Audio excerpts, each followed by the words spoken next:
Nick Rushworth reporting there. We'll float here a little bit earlier. We're going to have a look at how the papers across the world have been reacting to that historic move between the US and Cuba to restore full diplomatic relations. That's right. It certainly is a major story in much of the papers, especially in the US. Let's take a look, first of all, at the New York Times. It's the lead story in that paper. It talks about how the US and Cuba, of course, are going to restore full relations, erasing a last trace of Cold War hostility. Now, in its editorial, the New York Times really applauds this surprise announcement. It has really glowing words for President Obama. You can see here they're talking about his historic move, a bold and courageous move that ends one of the most misguided chapters in American foreign policy. According to the New York Times has long been a very, very strong critic of the U.S. Embargo. According to the paper, it says that this law that imposes stiff sanctions on Cuba in the pursuit of regime change is not only outmoded,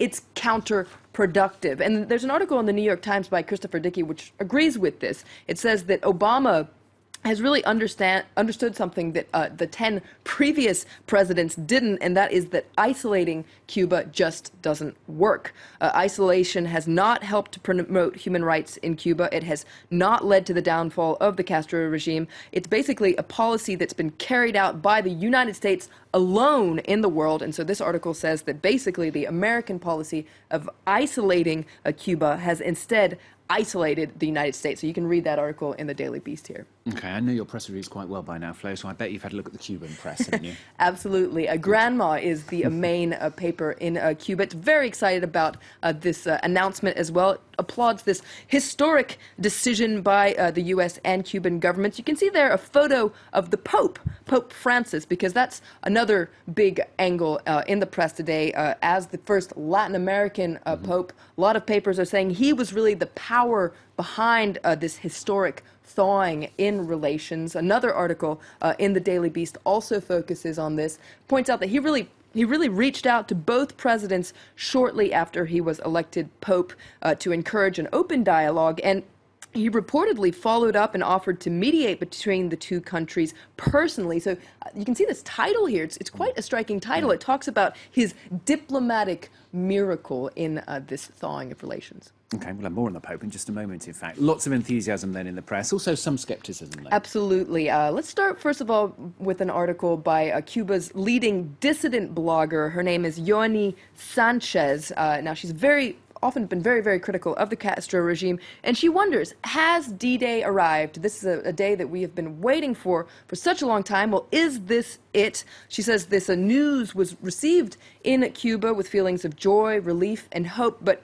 she's quite skeptical. First of all, she says that we know the U.S. agenda in detail, but the Cuban one remains, as it often does, hidden and secret. And she says that we must take advantage of the current synergy to extract public promises from Cuba, which must include the release of political prisoners, the end of political repression, and the guarantee of all sorts of civil and human rights. So she says, for now, keep the flags tucked away, keep the corks in the bottles, and continue to press for the dismantling of totalitarianism.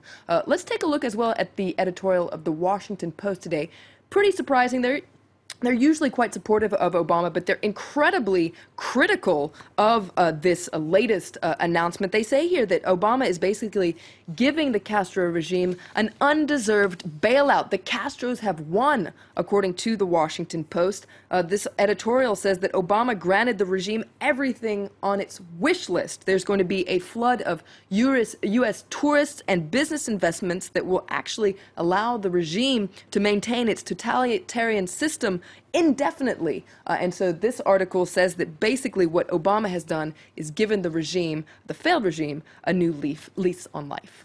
Now, we mentioned earlier in the news as well, Cubans, of course, fleeing the Castro regime, live in Miami, Florida, a lot of them. How are they reacting to this announcement there, Flo? Well, the Independent sent reporters there, and they say that the news was, actually met with mixed emotions. Many, of course, are very much opposed to the communist regime. They're very much fuming. You can see this quote here. It says that Cuba is a brutal, oppressive regime, and we need to continue to fight it. This is a quote by a man named Jose Azel, who fled Cuba in 1961. He says the fight for freedom is not over, but others there don't really know what to think. And the Miami Herald actually has a cartoon which shows this, confusion over what to think. This is a cartoon where you can see Raul Castro there. First of all, they say that he's broke, but Obama there is going for broke. It's a real gamble, according to the Miami Herald. And in fact, its editorial talks about a roll of the dice. The president has made a bet whose ultimate outcome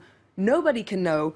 All those who yearn to see freedom in Cuba can only hope that this gamble pays off. Good sentiment there to end the press review with that, Flo. Thanks very much.